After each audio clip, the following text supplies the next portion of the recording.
Sans plus tarder ce matin, je voudrais qu'on lise un texte de la parole de Dieu que vous connaissez sans doute très bien. C'est dans l'épître de Paul aux Corinthiens, au chapitre 13, verset 13. Et 1 Corinthiens 13, 13 dit ceci. Et il dit, en somme, 3 choses demeurent, la foi, l'espérance et l'amour, mais la plus grande d'entre elles, c'est l'amour. La plus grande de ces choses, c'est l'amour. Et ce matin, je voudrais vraiment partager sur l'esprit d'amour, un esprit d'amour. Et la première des choses, c'est que l'esprit d'amour, il vient du Dieu d'amour. Dieu est amour. God is love. Dieu est amore. God is liebe. Dios es amor. Dieu est amour. Bon Dieu, c'est l'amour. Et après, j'arrive pas à lire les autres. Non, après, c'est trop. Pourtant, j'ai essayé de mettre, mais là, j'essaierai de demander la bonne prononciation la prochaine fois. En tout cas, Dieu est amour, et c'est ce que l'apôtre Jean décrit dans sa première épître. Donc au verset 4, il dit, au chapitre 4, verset 7, il dit ceci, il dit, bien-aimés, aimons-nous les uns les autres, car l'amour est de Dieu, et quiconque aime est né de Dieu et connaît Dieu. Celui qui n'aime pas n'a pas connu Dieu, car Dieu est amour. Et au verset 16, il dit, et nous avons connu l'amour que Dieu a pour nous, et nous y avons cru. Dieu est amour, et celui qui demeure dans l'amour demeure en Dieu, et Dieu demeure en lui. La plus grande de ces choses, c'est l'amour, dit Paul aux Corinthiens, parce que Dieu est amour. Non seulement Dieu est amour, mais aussi Dieu nous aime. Tu peux dire à ton voisin, Dieu t'aime. Mais avec conviction, quoi. Dieu t'aime, il t'aime. Dieu t'aime, Benjamin. Ouais. Dieu vous aime. Et Dieu nous aime dans toutes ses dimensions. Dieu est un Père qui aime. Le Père t'aime. On a souvent, en fait, on en discutait la dernière fois avec l'équipe pastorale sur la place du Père dans notre société, qui est de plus en plus gommée avec la manière de faire les choses. On l'approche même plus d'un géniteur maintenant que d'un papa. Et il y avait même un discours qui disait qu'on avait juste besoin d'avoir des mamans. Je ne sais plus exactement comment il était écrit. Mais nous avons un père là-haut. Et même si notre père biologique peut-être a des tares, moi je suis papa, hein, je sais que ce matin encore en accompagnant mes enfants, j'ai vu à quel point j'étais un père imparfait.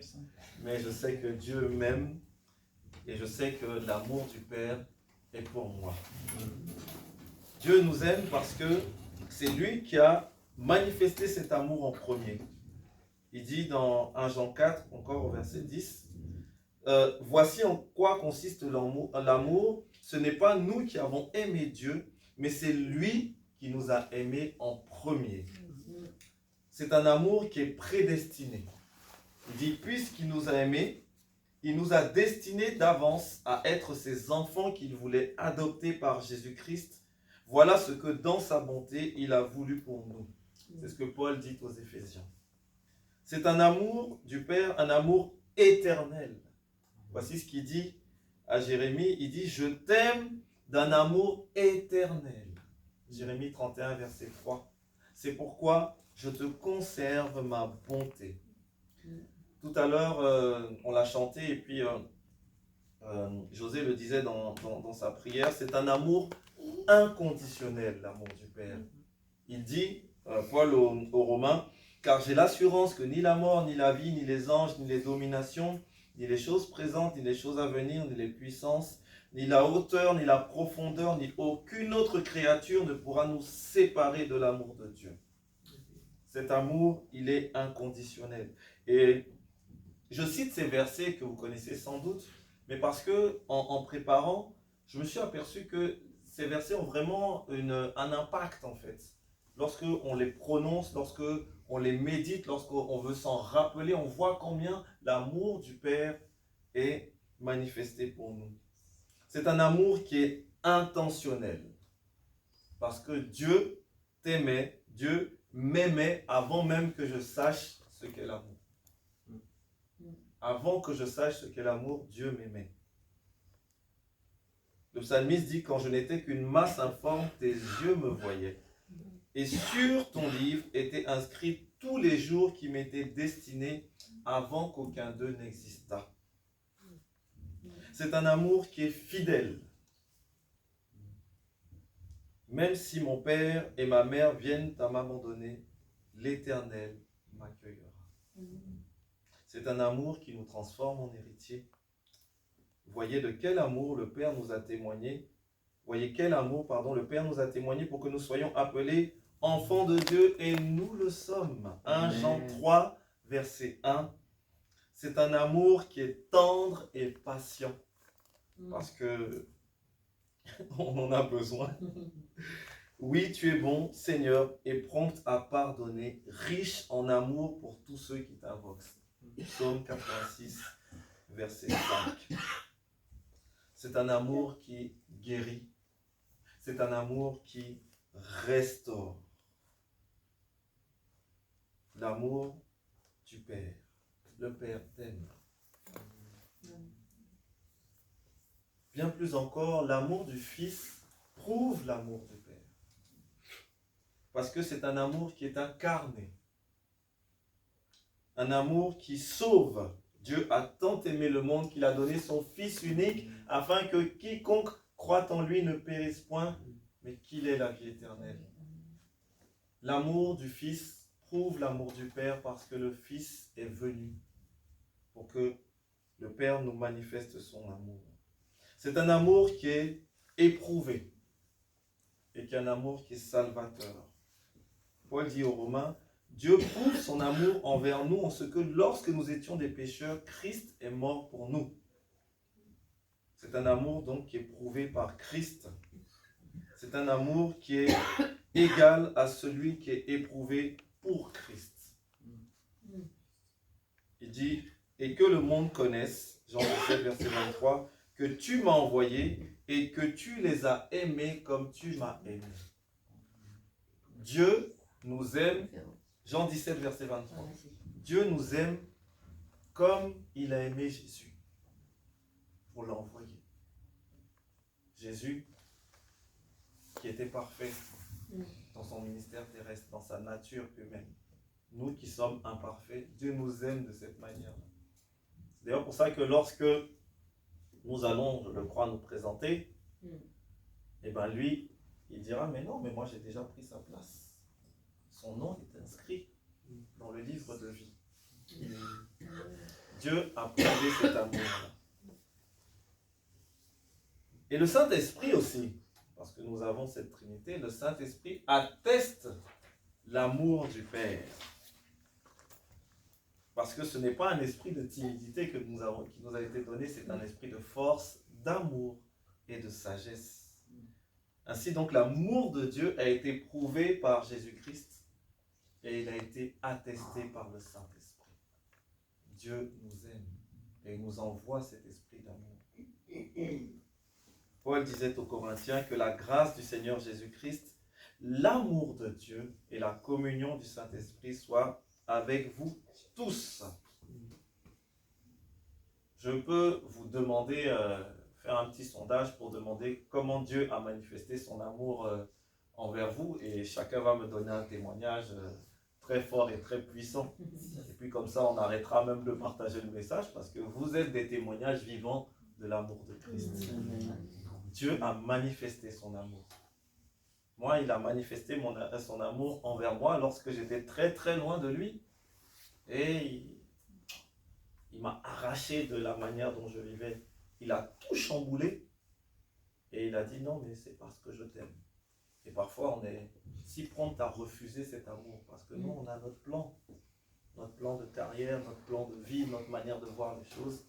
Et Dieu, il vient avec son amour et puis il chamboule tout. L'amour, ça chamboule. Hein. Pour tous ceux qui sont en couple, là. Des fois, ils sont là et puis elle apparaît. et il y a tout qui a changé. Bientôt. Elle a apparu et tout a changé. On avait une direction comme ça et puis on dit non, tu ne vas plus marcher tout seul. Elle va être...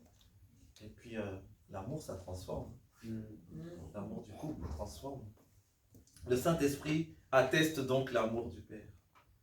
Et si nous croyons avoir connu l'amour de Dieu, mes amis, je veux vous dire que c'est encore meilleur que tout ce que l'on peut penser ou imaginer. Dieu nous aime encore plus qu'on peut penser qu'il nous aime. Parce que dans notre conscience, dans notre intellect, dans notre intelligence, on a une manière limitée en fait de voir l'amour de Dieu. Souvent les enfants, quand on dit mais comment, et parfois ils disent je t'aime comme ça, je t'aime comme ça. Mais malgré tout, la petite envergure que j'ai, je ne pourrais jamais manifester, voir comment le Seigneur, le Dieu Tout-Puissant, a manifesté son amour pour moi. Et son désir, ce n'est pas que je le garde que pour moi. C'est pour ça que le Saint-Esprit œuvre dans mon cœur et dans ma vie pour que cet amour il soit partagé aux uns et aux autres. Un amour qui est inspiré par le Saint-Esprit. Dieu est amour, Dieu nous aime et Dieu nous transmet son amour par son esprit. Parce que son objectif, c'est que nous puissions partager son amour à ceux qui ne le connaissent pas encore. On ne veut pas être des égoïstes, on ne veut pas garder ça pour nous. On a entendu la bonne nouvelle, c'est une bonne nouvelle, donc il faut qu'on l'annonce, qu'on la crie. Ici à Fresnes, à Antony, dans toute la vallée, et qu'on puisse témoigner de l'amour de Dieu, dire oui. Et quelle que soit la sphère d'influence que nous avons, dire ah, moi j'ai connu quelqu'un, et ce quelqu'un c'est Jésus. Il a été envoyé par le Père, et le Saint-Esprit a fait son œuvre en moi, il m'a convaincu de péché, de justice et de jugement, il m'a convaincu que j'étais enfant de Dieu, que Dieu m'aimait, et que maintenant je veux transmettre cet amour. Mais je veux le transmettre avec Paul disait, l'amour de Christ me presse. Je suis pressé de partager Jésus. Alors parfois j'ai l'impression que je ne peux pas le faire parce que je n'ai peut-être pas l'éloquence ou j'ai l'impression de ne pas avoir les moyens, mais ça, Dieu gère. Amen. La parole de Dieu dit que notre capacité, elle vient de Dieu. C'est lui qui produit en nous le vouloir et le faire selon son bon plaisir. Alors on a peut-être une manière d'envisager de partager l'évangile et Dieu peut complètement chambouler cette manière et nous utiliser complètement différemment. On veut que nous soyons sensibles à son amour manifesté par le Saint-Esprit. Il disait donc aux Romains 5, verset 5, « Or, notre espérance ne risque pas de tourner à notre confusion, car Dieu a versé son amour dans notre cœur par l'Esprit qu'il nous a donné. » Il a versé son amour dans notre cœur. Et pour évoquer cet amour inspiré par le Saint-Esprit, on va relire le début de la lettre de Paul aux Colossiens. Alors, je vais replacer dans le contexte. Donc, Paul écrit à l'église de Colosse pour combattre les hérésies de l'enseignement des Colossiens, parce qu'il mélangeait en fait des rites judaïques et païens et la philosophie grecque. Et il faisait ce qu'on appelle un syncrétisme, il mettait tout, on mélange, et puis on envoie. Et cette dérive a conduit à ce qu'on appelait alors je vais essayer de bien le prononcer, le gnosticisme, qui disait que Jésus n'est pas Dieu ni sauveur, et du coup, le salut s'acquirait par la connaissance, gnosis. Et donc, soyons attentifs à ce qui est proposé justement dans la société dans laquelle nous vivons, où la connaissance, l'accumulation de choses sera ce qui va nous sauver. C'est bien, ça nous fait bien, ça nous met bien, ça ne nous fait pas de mal. C'est bien de connaître des choses, c'est bien d'être bien matériellement, etc. Mais est-ce que c'est ça que Dieu attend de nous? Voici ce que Paul dit aux Colossiens. Colossiens 2, au verset 8 à 10, il dit « Prenez donc garde que personne ne fasse de vous sa proie par la philosophie et par une vaine tromperie, s'appuyant sur les traditions des hommes, sur les rudiments du monde et non sur Christ, car en lui habite corporellement toute la plénitude de la divinité. Vous avez tout pleinement en lui, qui est le chef de toute domination et de toute autorité. Mais avant donc d'annoncer la divinité, la suprématie et la suffisance de Christ, Paul introduit la lettre aux Colossiens par une prière de reconnaissance. Donc, il explique qu'il faut faire attention, parce que le gnosticisme, j'ai réussi à le dire, était ce qui courait en fait à Colosse. Mais avant de parler de ça, avant de parler de Christ, il dit ceci. Et donc on va la lire ensemble. Colossiens 1, les versets 3 à 8. Il dit ceci. Nous exprimons constamment à Dieu, le Père de notre Seigneur Jésus-Christ, notre reconnaissance à votre sujet dans nos prières pour vous. L'esprit d'amour qui a été mis dans notre cœur, en fait, et que Dieu nous a donné, nous amène à prier les uns avec les autres, à prier les uns pour les autres, à prier sans culpabilité, à prier sans mur, à prier avec confiance, à prier en établissant des ponts et non des murs, à prier personnellement, à travailler notre piété personnelle, à prier collectivement, et les occasions ne manquent pas, à prier en petits groupes, ici, à une dizaine, à prier dans une assemblée plus grande, mais c'est l'esprit d'amour qui nous maintient les uns les autres ensemble. Au verset 4, il dit ceci, donc je lis dans la version du Semeur. En effet, nous avons entendu parler de votre foi dans le Christ Jésus et de votre amour pour tous ceux qui appartiennent à Dieu. De votre amour pour tous ceux qui appartiennent à Dieu. Donc ceux qui appartiennent à Dieu, je les aime. Amen. Je les aime. Même si des fois c'est difficile, même si des fois on a du mal, même si les relations sont tendues, ceux qui appartiennent à Dieu, je les aime.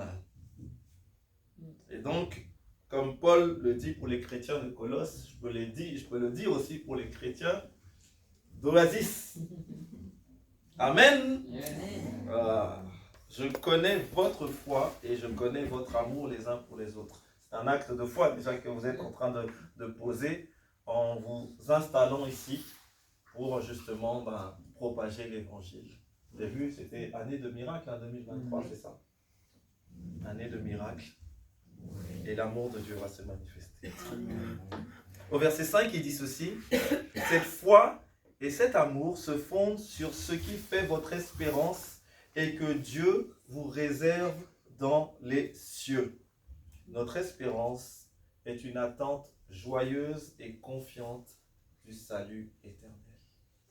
Ce salut qui a commencé ici-bas. Parce que notre vie éternelle, elle a commencé. Ça va pour tout le monde? À partir du moment où tu as accepté Jésus comme Seigneur et Sauveur, tu es sauvé. Ça veut dire que ta vie éternelle, elle commence maintenant. On n'attend pas d'être au ciel avec le Seigneur pour vivre cette vie éternelle parce qu'on la vit maintenant, puisque c'est une vie spirituelle éternelle. Et elle n'est plus interrompue. La mort spirituelle, elle a été rompue, elle a été bannie, elle a été vaincue à la croix. Et donc maintenant, nous vivons cet amour manifesté par le Saint-Esprit dans notre vie, avec joie, avec confiance, sachant que nous sommes dans le cortège triomphal de Christ. Voici ce que Pierre disait. Béni soit Dieu, le Père de notre Seigneur Jésus-Christ, qui selon sa grande miséricorde nous a régénérés pour une espérance vivante par la résurrection de Jésus-Christ d'entre les morts et pour un héritage donc a commencé à avoir, qui ne peut ni corrompre, qui ne se peut ni corrompre, ni souiller, ni flétrir, lequel vous est réservé dans les cieux, lequel nous commençons à le vivre sur la terre. Alors, si peut-être dans cette période, tu fais face à des doutes, à des questionnements par rapport à ta vie, par rapport à ce qui peut se passer, rappelle-toi, rappelons-nous que nous sommes voyageurs et étrangers sur la terre et que notre destination finale, c'est le ciel de gloire. Et maintenant que nous connaissons notre destination, maintenant que nous sommes assurés de notre salut, nous sommes libérés, délivrés. Amen. Et maintenant, il s'agit de vivre pour Christ et d'aimer les autres, de manifester l'amour que le Saint-Esprit a mis dans notre cœur pour que tous ceux qui viennent à notre rencontre puissent se dire « Waouh, elle a quelque chose de particulier. Et ça, moi, je veux l'avoir aussi. » Et ça, c'est le Saint-Esprit qui agit en moi. Parce que je sais que par moi-même, je ne serai pas aimable. Mais comme le Saint-Esprit a agi en moi, il transmet en fait son amour en disant « C'est l'amour de Christ qui rayonne de toi. » Et c'est cet amour-là que je veux partager. Au verset 5, il dit ceci, donc on est toujours dans l'épître de Paul aux Colossiens, au chapitre 1. Cette espérance, vous l'avez connue par la prédication de la vérité, le message de la bonne nouvelle, car cette bonne nouvelle vous est parvenue jusqu'à vous. Et donc, comme les Colossiens ont entendu la bonne nouvelle par Épaphras, eh bien, ceux d'Oasis ont entendu la bonne nouvelle, un jour ce message de l'évangile, et cela a changé leur cœur. Et cette bonne nouvelle de l'évangile sera annoncée par Oasis à Fresnes, à Antony, à Massy, à Vissou, tu vois, j'oublie à chaque fois, à Rungis, à cette frontière, toute cette vallée de la Bièvre qui a tant besoin d'entendre parler de Christ. Vous imaginez quand même, hein, Antony, il y a 60 000 habitants. 60 000 habitants. Fresnes, je ne sais pas. 28. Donc c'est déjà sur 2 villes, on est déjà à près de 100 000 habitants. 100 000 habitants. Combien d'églises? Beaucoup. La vision, c'était une église pour 10 000, hein, si vous m'en souvenez. Donc techniquement, il nous faut 8, quoi. Il y a de quoi faire pour manifester et entendre la bonne nouvelle. Parce que comment pourront-ils se tourner vers Christ s'ils n'entendent pas la bonne nouvelle? C'est ce que Paul dit aux Romains. Hein. Donc il faut que cette bonne nouvelle elle soit partagée. Cette bonne nouvelle de l'amour et de la transformation de Jésus-Christ en nous par le Saint-Esprit. Voici ce que Paul dit aux Romains. Et donc c'est voilà. Quiconque invoquera le nom du Seigneur sera sauvé. Mais comment donc invoqueront-ils celui en qui ils n'ont pas cru? Et comment croiront-ils en celui dont ils n'ont pas entendu parler? Et comment en entendront-ils parler s'il n'y a personne qui prêche? Nous sommes des prédicateurs de l'évangile. Ce n'est pas juste le message préparé. Non, notre vie est une prédication de l'évangile. Donc, où on est, dans notre lieu de travail, avec nos voisins, avec notre famille, peut-être ceux qui ne connaissent pas encore Jésus, nous sommes des prédicateurs, des prédicatrices de l'évangile. Dans cette ville qui nous a été donnée de fouler. Et la prédication de l'évangile, c'est l'affaire de tous.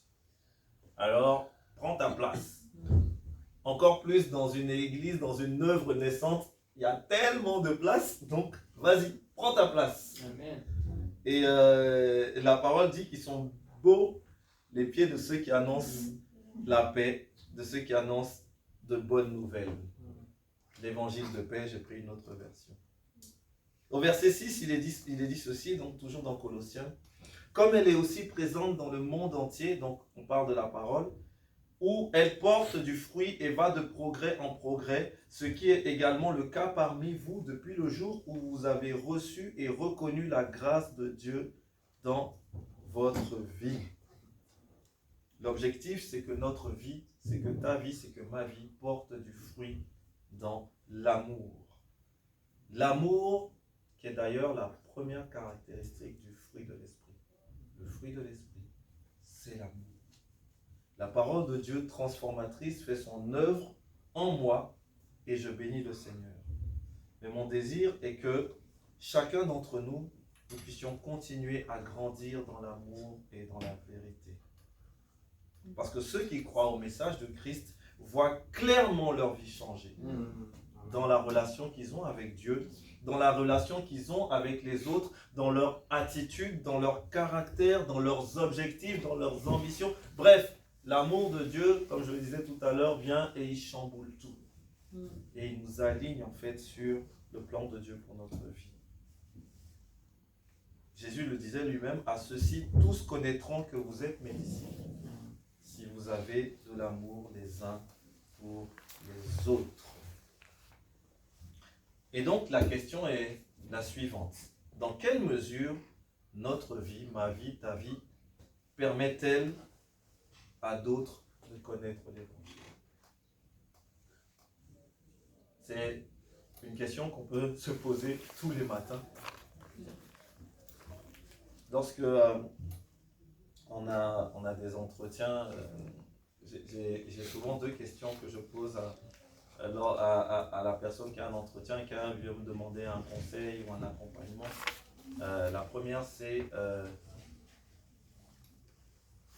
comment Jésus voit la situation. Et la deuxième, c'est que ferait Jésus à ta place? Comment tu exprimes en fait le caractère de Jésus dans ta vie? Et comment tu vois avec le collier en fait de la foi, avec les lunettes bien ajustées de celui qui est le temple du Saint-Esprit. Au verset 7, il dit ceci, c'est Épaphras, notre cher ami et collaborateur, qui vous en a instruit. Il vous a instruit en fait de la grâce de Dieu, comme il est parlé au verset 6. Il est un fidèle serviteur de Christ auprès de vous. C'est le vœu que je fais pour l'équipe qui s'occupe de cette œuvre. C'est qu'on puisse dire ils sont des serviteurs fidèles de Jésus-Christ qui sont là auprès de vous pour vous accompagner dans votre service. Et mon vœu va plus loin, c'est que d'autres serviteurs se lèvent aussi pour la gloire de Dieu. Au verset 8, il dit ceci, et il nous a appris quel amour l'Esprit vous inspire. Donc, Épaphras a écrit à Paul et a dit, ben voilà l'amour qui inspire les Colossiens. Quel amour qui inspire, comment on dit, les Oasiciens. Donc, voilà. Parce que comme c'est sur plusieurs livres, je ne peux pas dire les Antoniens, parce qu'il y en a qui habitent à Fresnes. Quel amour l'Esprit vous a inspiré, et comment l'amour de Christ vous inspire pour entrer dans la mission qui est la vôtre ici, qui est la nôtre ici. Moi aussi je suis antonien, hein. Il faut que je parle de l'époque. Et voici ce que l'apôtre Jean dit. Il dit, mes enfants, que notre amour ne se limite pas à des discours et à de belles paroles, mais qu'il se traduise par des actes accomplis dans la vérité. Nous vivons dans une période, vous êtes comme moi, donc c'est 1 Jean 3, verset 18. Comme moi, vous regardez de temps en temps les infos, bon, je ne regarde pas trop parce que après, ça peut être très vite déprimant. Mais vous voyez des gens qui sont dans le désespoir, des gens qui luttent pour leur avenir, qui luttent pour des droits, des besoins qu'ils ont, qui sont légitimes. Mais nous, ce que nous voulons leur apporter, c'est leur dire qu'il y a une autre solution. Une solution qui ne faillit jamais. Et cette solution, c'est Jésus-Christ. Alors peut-être que à la fin de ta vie active, tu n'auras pas forcément tout ce que tu imaginais. mais Dieu va prendre soin de toi. Il prend soin des passereaux, il prendra soin de toi. Et nous sommes vraiment dans cette période-là, et je n'ai cité que les retraites, mais il y a d'autres personnes, je pense que dans votre entourage, dans la manière dont vous vivez, vous pouvez voir en fait peut-être l'inquiétude qui peut transparaître. Alors on est en direct, donc il y a un truc que je voulais dire, mais je vais le dire après, qui peut transparaître dans les cœurs et dans les vies. Et je nous invite, nous, à juste laisser notre visage rayonner de l'amour de Christ. Ça ne veut pas dire que notre vie est simple, hein. Ça ne veut pas dire qu'on n'a pas de problème, mais ça veut dire qu'on est inspiré par l'amour de Jésus et on veut le communiquer à ceux qui ne le connaissent pas encore. Alors bien sûr, on peut mettre en pratique, hein. Je vous invite à réfléchir à une action d'amour concrète que vous pourrez faire ici de ce culte auprès de votre voisin, de votre collègue, de votre ami, de votre fils, fille qui ne connaît pas encore le Seigneur, ou même de ceux qui vous entourent, mais une action d'amour concrète. Je ne sais pas, vous êtes des créatures de Dieu, donc vous avez de l'imagination. Je laisse ça sur votre cœur. Pour terminer, voici ce que je voudrais laisser sur votre cœur. Respire un bon coup. Et penche-toi dans les bras d'amour de ce merveilleux Père. Prends le temps de réaliser combien ce Père, il t'aime. Réalise que cet amour, réalisons que cet amour sera toujours là. Dieu n'arrêtera pas de nous aimer. Il n'arrêtera pas de nous aimer. Nous sommes des êtres humains avec nos imperfections et parfois nous, on met des stops parce qu'il y a des blessures, il y a des choses qui... Mais lui, il n'arrêtera pas. Cet amour nous portera à jamais. Ressource-toi en lui. Remplis ta jauge d'amour, parce qu'on a tous une jauge d'amour.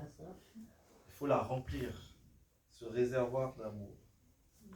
Parce qu'on ne peut donner que ce qu'on a reçu. Je parlais de déverser l'amour que le Saint-Esprit a mis en nous, mais on peut le déverser que si nous aussi on est pleinement remplis. Alors remplis ta jauge d'amour auprès du Père. Il paraît que, c'est quoi, c'est 10 minutes de câlin, c'est ça?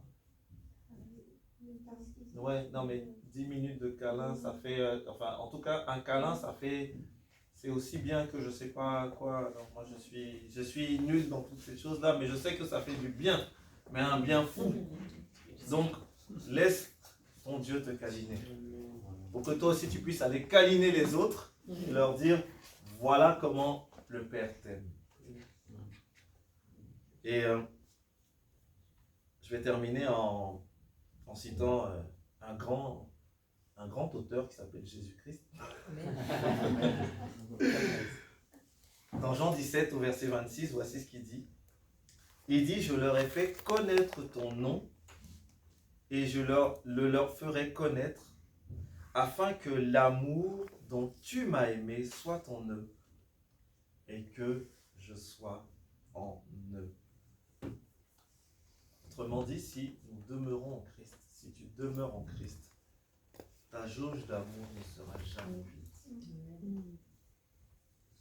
Alors prie, aime et agis. Voilà, que le Seigneur nous bénisse. Amen.